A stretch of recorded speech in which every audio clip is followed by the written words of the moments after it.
देखिए आप, डायनामिक्स का एक बेहतरीन क्वेश्चन, ये एक 0 लेवल का क्वेश्चन है, इसके थ्रू हम एफबीडी बनाना और बहुत सारी बेसिक बातें सीखेंगे। ये वाला क्वेश्चन समझ में आने का मतलब ये कि आपका इस वाले क्वेश्चन से बेस बनेगा आपका। ये बेस बनाने के लिए जो क्वेश्चन होते हैं उनमें से एक है, ठीक है। एक इंक्लाइंड प्लेन है जिसका एंगल ऑफ इंक्लिनेशन 30 डिग्री है और यहां पर 3 ब्लॉक हैं, 10 kg, 20 kg एंड 30 kg। आपको देखो यहाँ पे 3 स्ट्रिंग्स दिखाई दे रही हैं, ये वाली, एक ये वाली और एक ये वाली। इनमें टेंशन बतानी है। सबसे पहले तो माननी पड़ेगी टेंशन। किसी में तो एक में T1, एक में T2, एक में T3, किसी में कोई भी मान लो। इसमें सपोज T1 मान लेते हैं हम लोग, इसमें सपोज आपने T1 मान ली, इसमें सपोज आपने T2 मान ली, ठीक है, और इसमें सपोज आपने T3 मान लिया, T1, T2, T3। इसमें स्ट्रिंग में टेंशन T1 है सपोज, इसमें टेंशन सपोज T2 है और इसमें सपोज टेंशन है T3, ठीक है। हमें T1, T2, T3 की वैल्यू फाइंड आउट करनी है। कैसे फाइंड आउट करें T1, T2, T3 की वैल्यू? सुनो आप, इसमें सबसे पहली बात तो देखो, यहाँ पे स्ट्रिंग में ना पूरे में एक जैसी रहेगी। यहाँ पे T1 है तो यहाँ पे भी T1 ही दिखाओगे आप, क्योंकि न्यूटन थर्ड लॉ को फॉलो करती है जो टेंशन फोर्स है ये। इसमें यहाँ T2 है तो यहाँ पे भी T2, इसमें यहाँ T3 है तो यहाँ पे भी T3 होगा। अब सुनो, इसकी एफबीडी बनानी पड़ेगी टेंशन निकालने के लिए। इसकी एफबीडी टेढ़ी बनेगी क्योंकि इंक्लाइंड प्लेन के ऊपर तो टेढ़ी एफबीडी बनती है ऐसे क्वेश्चंस के अंदर। इसमें ऐसा करो आप, देखो mg के कंपोनेंट्स लोगे आप, इधर होता है mg sin थीटा, इधर होगा mg cos थीटा। इधर हमेशा साइन वाला कंपोनेंट आएगा, इधर हमेशा cos वाला कंपोनेंट आएगा। अगर इंक्लाइंड प्लेन का क्वेश्चन आ जाए तो कभी भी डायरेक्ट mg शो नहीं करते, हम mg कंपोनेंट शो करते हैं। अगर ब्लॉक हॉरिजॉन्टल प्लेन पे रखा हुआ, ब्लॉक अगर हॉरिजॉन्टल प्लेन पे रखा हो तो हमेशा mg को शो करेंगे। बट अगर ब्लॉक इंक्लाइंड प्लेन के ऊपर रखा हुआ हो तो हम mg को शो करने की बजाय उसके कंपोनेंट्स ही शो करते हैं, चाहे कुछ भी हो जाए, ठीक है ना। इससे आसानी हो जाती है। इसके अंदर mg का जो ये वाला कंपोनेंट आएगा mg sin थीटा, यानी कितना आएगा ये 50 न्यूटन। इधर आएगा बताइए 50√3 न्यूटन। इधर कितना आएगा बताइए, यहाँ पर ये आएगा 100। इधर कितना आएगा बताइए 100√3। इसमें इधर वाला कितना आएगा बताइए 150 साइन थीटा वाला, और इधर आएगा 150√3। पहले तो यही लेने आनी चाहिए। इसके अंदर देखो, इधर आएगा 100 sin 30, ये 100 cos 30। ये mg की वैल्यू होगी इसके इसमें 200 sin 30, 200 cos 30। mg की वैल्यू 300 sin 30, 300 cos 30, ठीक है। नॉर्मल डायरेक्शन n1 है, यहाँ पे मान लो n2 है। n1, n2, n3 पूछ सकता था आपसे, n1, n2, n1, n2, n3 की वैल्यू बताओ, ठीक है ना। अब ऐसा करो आप, इसकी एफबीडी बना लो आप, ठीक है ना। 10 kg वाले की एफबीडी देखो, इनकी एफबीडी टेढ़ी बनेगी। इनकी एफबीडी कभी भी सीधी नहीं बनती।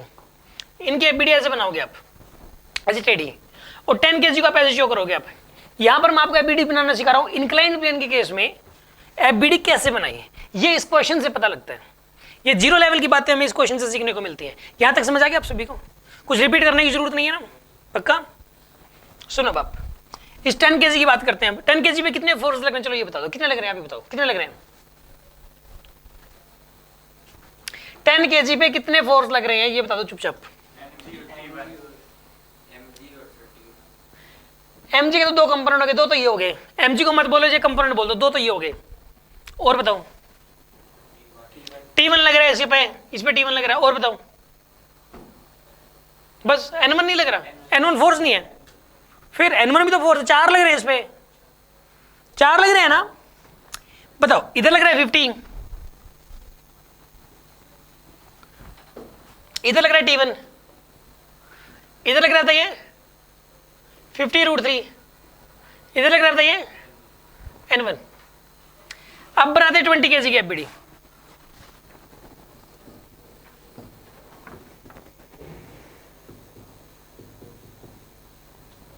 बताइए इस पे कौन कौन से लग रहे हैं? T1 लग रहा है। और बताओ 100 लग रहा है इस पे। और बताओ 100√3 T2। और बताओ N2। 30 kg बताओ।